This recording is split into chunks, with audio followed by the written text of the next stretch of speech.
Charles Spurgeon devotional. January 31st. My God will hear me. Micah chapter 7, verse 7.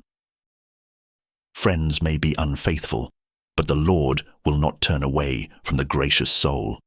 On the contrary, he will hear all its desires. The prophet says, "Keep the doors of thy mouth from her that lieth in thy bosom." A man's enemies are the men of his own house.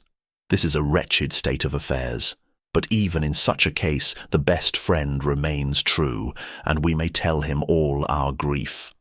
Our wisdom is to look unto the Lord, and not to quarrel with men or women. If our loving appeals are disregarded by our relatives, let us wait upon the God of our salvation, for he will hear us. He will hear us all the more because of the unkindness and oppression of others, and we shall soon have reason to cry, "Rejoice not against me, O mine enemy." Because God is the living God, he can hear. Because he is a loving God, he will hear. Because he is our covenant God, he has bound himself to hear us.